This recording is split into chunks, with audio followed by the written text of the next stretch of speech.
오늘 우리에게 주시는 하나님의 말씀은 로마서 12장 1절입니다.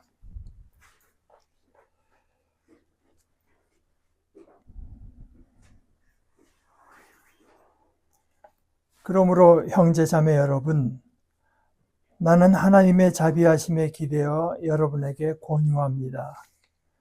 여러분의 몸을 살아있는 희생제물로 하나님이 마음에 들어하실 거룩한 희생제물로 바치십시오. 이것이야말로 여러분이 드릴 참된 예배입니다. 하나의 말씀입니다.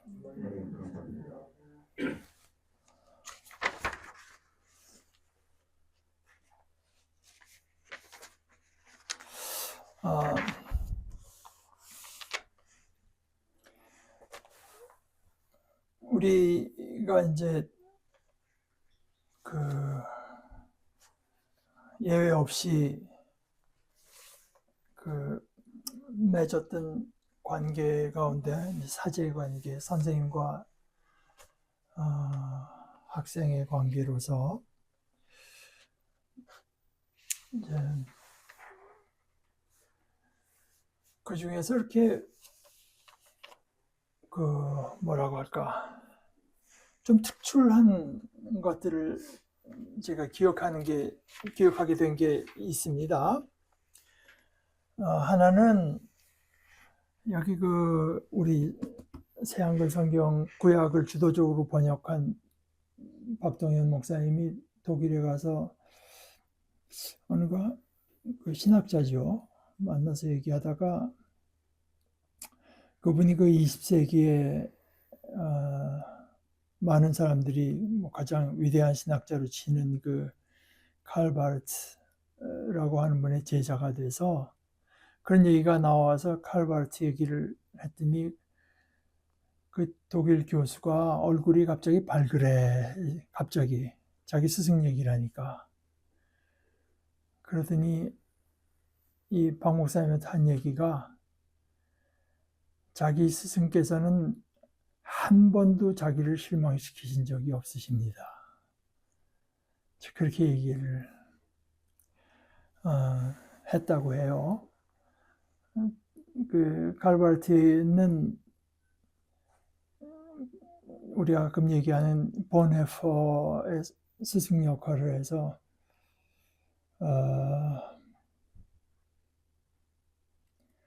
보네퍼가 그런 말을 한 적이 있습니다. 자기들이 이제 신학 공부하다가 질문이 생겨서 면담 요청을 해가지고 가서 자기 스승이랑 얘기를 하면은 칼바르트한테 보낸 편지한테 그런 말을 해요.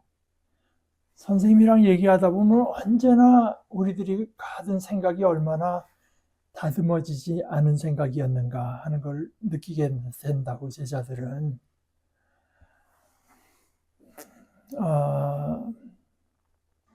뭐 그런 이야기들, 상당히 인상 깊었던 얘기로 제가 기억하고, 근래에 들은 것 중에 하나는 한국 여자 첼리스트 장한나 씨가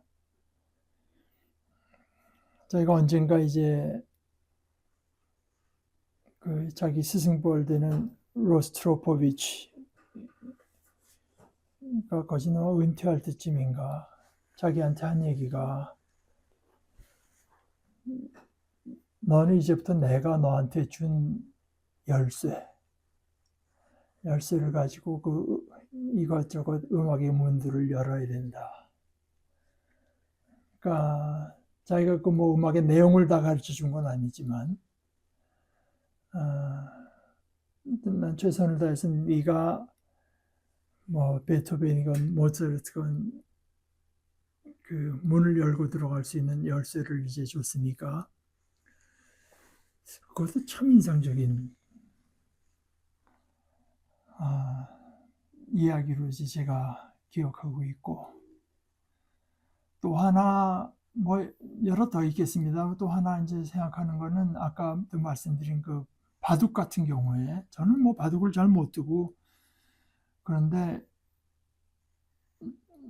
바둑 해설한 거는 이제 보면 읽는 걸 제가 즐겨 했는데 뜻을 모르면서도, 그래서 일본 같은 경우에 옛날에 바둑을 뭐 이틀 거리로 두고 막 그러는데, 나중에 이제 그 큰 대회는 상당히 유명한 소설가나 그 작가를 동원해서 그 이틀 동안의 바둑을 이제 기록한 게 책으로 한 권씩 나오고, 그 사람들이 참 글을 잘 쓰거든요. 재밌게. 사실 수가 어떻게 된 건지 잘 이해를 못하면서도 그 글 자체가 재밌어서 이제 보는데, 그러니까 그러다 보니까 이제 운동하는 사람들 중에서는 제가 보기엔 그 야구 같은 거 하는 사람들이 소위 구찌가 좋죠. 말을 재밌게 말하는데, 이런 두뇌 게임에서는 바둑하는 사람들이 그야말로 구찌가 좋은 것 같아요. 그때 누가 자기한테 바둑을 가르쳐준 스승을 이제 꺾은 제자를 두고 나서 스승의 은혜를 갚았다 그러더라고요. 그러니까 바둑에서 스승의 은혜를 갚는 거는 철저하게 배워서 스승을 넘어서는 거, 그게 이제 은혜를 갚는 거라고. 참 재미있는 세계다, 이제 그렇게 생각. 그러다 사제간의 얘기에서도 참 의미심장한 이야기들이 많이 이제 있는 것 같아요. 우리가 지난주에 고린도전서 1장 얘기하면서 그 30절에 하나님으로부터 말미암은 것, 하나님께서 해주신 것, 그것을 한마디로 바울 사도가 요약하기를 우리가 그리스도 안에 있는 것, 이것이 하나님께서 우리에게 해주신 것이다. 우리의 소속, 우리의 신분이 달라진 것. 예수님은 이제 요한복음 5장 34절 같은 데 보면은 내 말을 듣고 나 보내신 이를 믿는 자는 영생을 얻었고 사망에 이르지 아니하나니, 그러면서 사망에서 생명으로 옮기었느니라. 그야말로 소속이 달라져도 보통 달라진 것이 아니라 우리가 그리스도 안에 있게 됐다고 하는 것, 그것은 이렇게 말해 사망권에서 생명권으로 이제 옮겨진 거라고 이렇게 말씀을 하셨고, 그것이 이제 하나님께서 우리에게 해주신 일, 그 생명권이라고 하는 건 결국 하나님권이기 때문에 전적으로 하나님께 달려있는 얘기죠. 그런데 바울 사도가 그렇게 우리를 구원으로 인도하신 하나님의 모든 섭리를 자세히 쭉 살펴보고 나서 이것을 이제 요약을 합니다. 이제 로마서 11장이 그런 이야기인데요. 마지막에 가서 바울 사도가 태클을 하는 문제는 이스라엘이 왜 저렇게 예수님을 인정하지 않으려고 드느냐 하는 거를 이제 바울 사도가 거기에 대해서 이야기를 하고 나서 결국 그것이 하나님의 커다란 어떤 구원의 경륜 안에서 이루어지는 거라고 하는 걸 설명합니다. 그러고 나서 이런 걸 다 하고 나서 이렇게 말을 해요.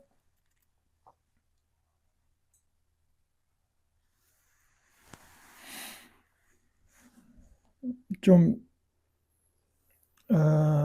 11장 25 로마서 11장 25절서부터가 근데 조금 좀 길어서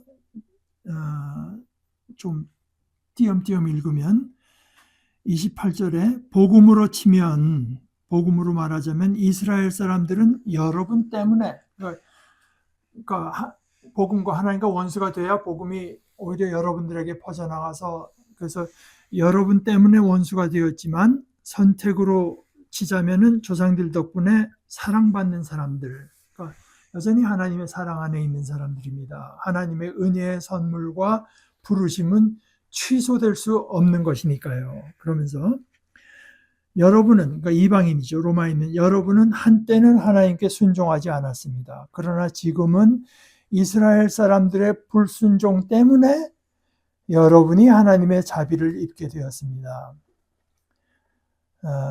마찬가지로 여러분이 자비를 입은 탓에, 그러니까 이방 사람들이 입은 탓에 오히려 이스라엘 사람들의 마음이 더 굳어져서 이들은 지금도 순종하지 않고 있습니다.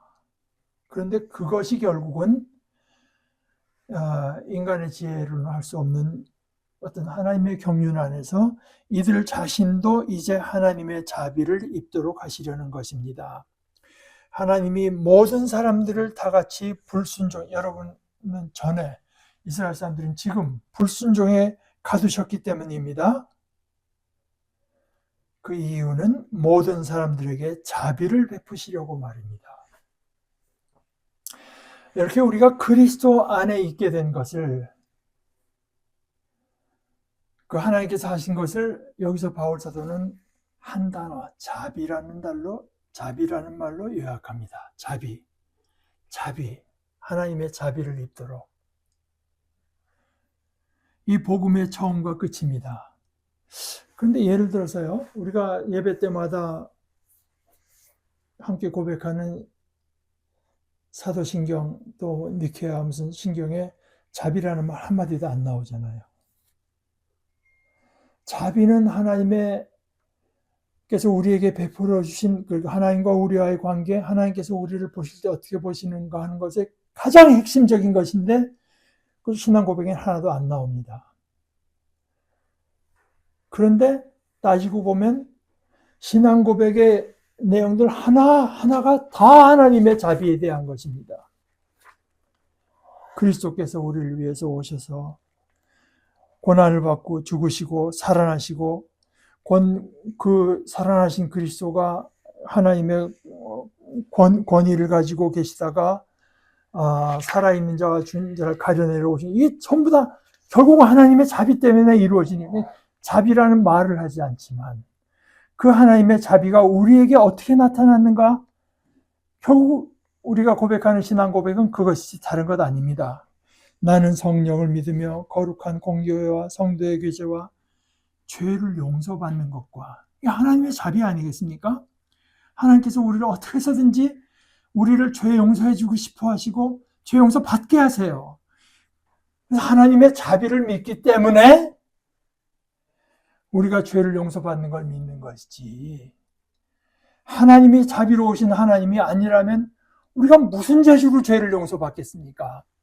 죄를 용서받는 것과 몸의 부활과 하나님께서 우리를 영원한 몸으로 부활시키시는 것, 하나님은 우리가 그런 영광스러운 참 생명을 얻기를 원하세요. 그 생명을 얻지 못하는 것을 차마 그대로 두고 그대로는 못 보시는, 그게 하나님의 자비입니다. 여기 그 11장 끝에 3번은 반복한 자비라는 말과 오늘 12장 1절에 나는 하나님의 자비하심, 복선 자비하심들에 기대어 여러분에게 공유한다고 했는데, 여기 그 자비라는 말은 조금 원어로는 좀 다릅니다. 다르지만 내용은 대강 대동소이합니다. 거진 같은 거라고 볼 수 있어요.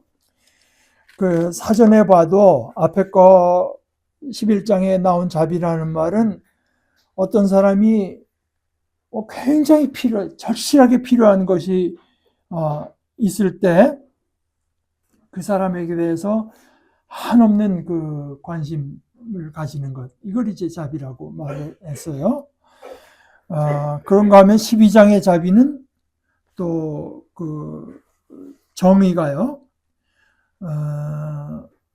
어떤 사람이 당한 그 재앙, 이런 힘든 일들에 대해서 내가 어떻게 걱정하고 염려하고 이제 관심을 가진가를 나타내는 것이다. 결국 비슷한 말이죠. 하나님의 자비.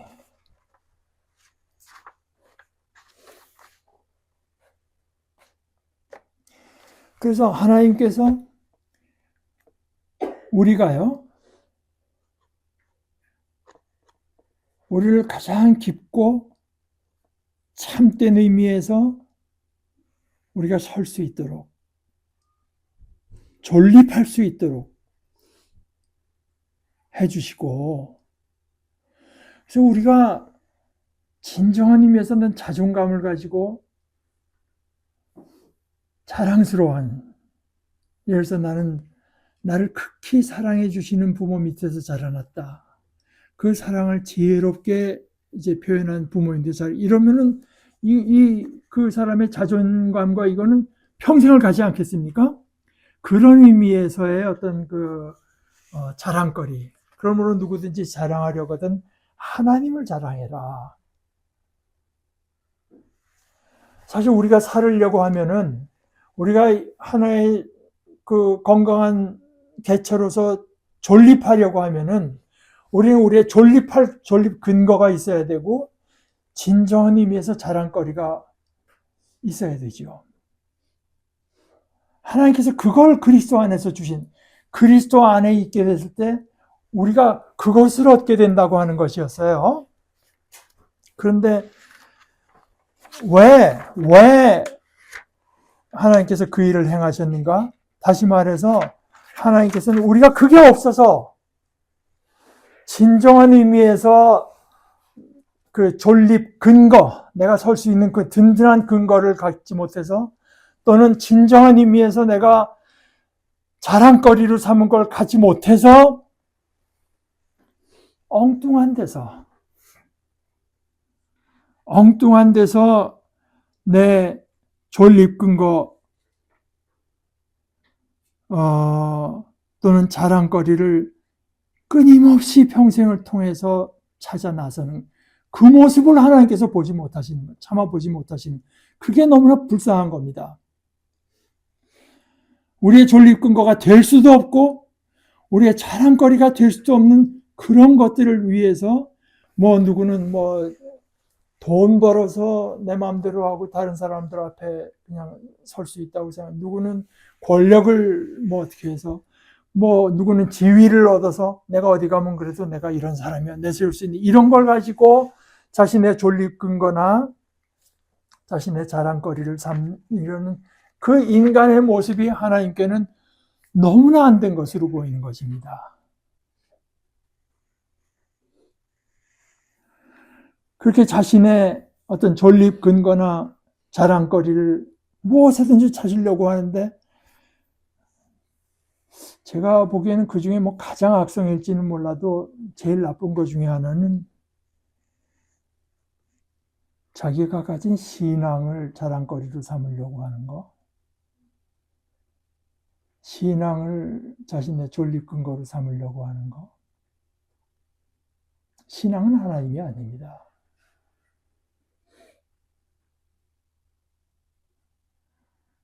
교회도 가다가면 그렇게 내가 딴 사람보다 내가 기도도 많이 하고 내가 더 믿음이 좋지. 그건 신앙이 변질된 것이지 신앙은 아닙니다.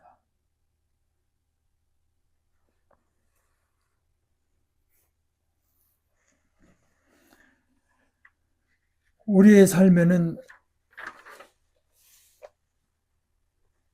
그 양태가 어떤 식으로 나타나건 내가 하나님의 자비하심을 의지하고 그리스도를 고백해서 그리스도로 내가 충분하고,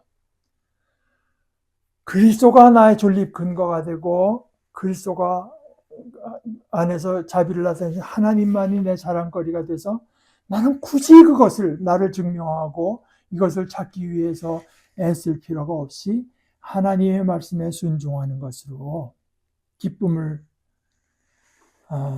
삼는 것, 그게 이제 신앙이라고 할 수 있죠.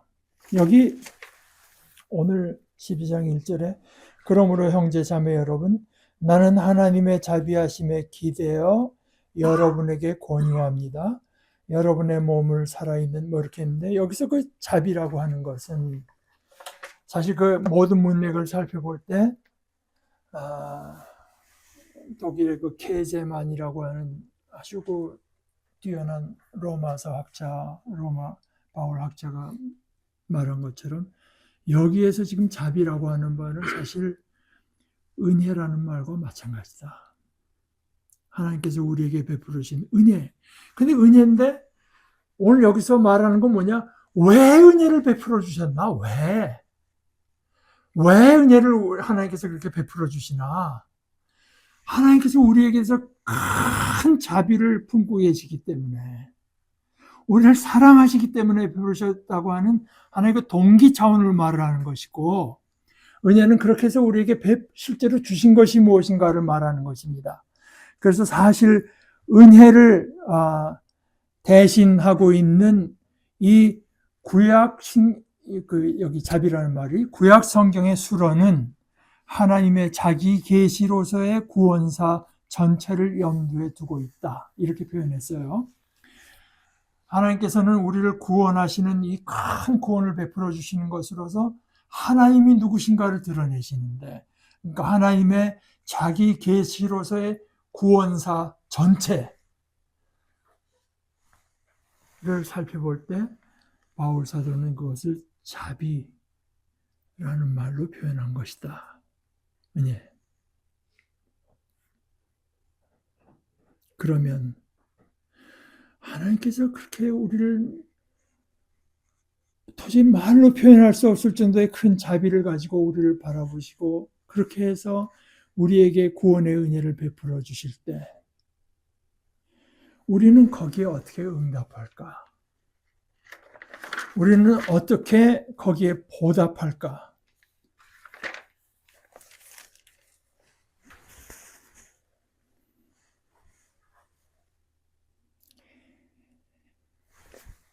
나는 하나님의 자비하심에 기대어 여러분에게 공유합니다. 그 다음부터 우리의 응답이 나오는 거죠. 여러분의 몸을 살아있는 희생제물로 하나님이 마음에 들어하실 거룩한 희생제물로 바치십시오. 이것이야말로 여러분이 드릴 참된 예배입니다. 그 하나님의 우리를 위해서 베풀어 주신 하나님께 대한 우리의 마땅한 반응은 예배입니다. 진짜 예배. 참된 예배라고 했고, 영적인 예배라고도 번역했고, 또 어떤 데는 thoughtful, 우리의 그 생각을 다한 이치에 가장 합당한 예배라고도 했는데, 그 하나님을 예배합니다. 그런데 우리에게 그렇게 큰 자비를 베풀어 주신 하나님께 우리가 드리는 예배는 피 묻은 짐승을 갖다 놓고 하는 그 예배는 상징적인 행동이고, 실제로 그 하나님께 마땅한 예배는 우리 자신의 삶을, 우리 자신이 살아가는 모습을 하나님께서 마음에 들어 하실 거룩한 예배로 우리의 삶을 바치십시오 하는 것입니다. 이것은 어떻게 듣고 어떻게 보면은 의무 같은 것이지만 사실은 이 말을 뒤집어 말하면 향유입니다. 향유, 즐김, enjoy. 하나님께서 우리에게 주신 그 하나님의 자비를 우리가 즐기는 방법입니다. 어떻게 즐기는가? 하나님께서 우리에게 자비를 품으시고 그 놀라운 일을 베풀어 주셨을 때 우리의 마땅한 응답은 그것을 좋은 것으로 받아들이고 좋아하고 즐기는 것입니다. 인조이하는 것. 그저 언뜻 보기에는 의무처럼 보이죠. 언뜻 보아 의무처럼 보이는 향유, 즐김입니다. 우리가 하나님을 섬기는 것은 우리 인간으로서 가질 수 있는 가장 큰 특권입니다. 우리의 삶을 통해서 우리의 삶을 가지고 하나님께 바칠 만한 것으로 우리의 시간이건 우리의 재산이건 우리가 가진 어떤 재능이건 모든 것을 가지고 하나님을 섬기는 데 쓰는 것은 우리의 즐김, 그 삶, 참삼을 즐김입니다.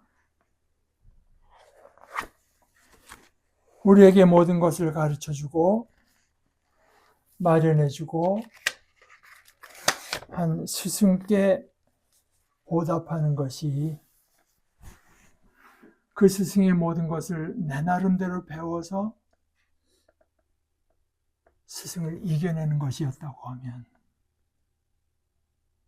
우리에게 베풀어 주신 하나님, 그 자비로우신 하나님께 우리가 응답하는 길은 하나님께서 우리에게 베풀어 주신 것을 기뻐하고 즐기는 것입니다.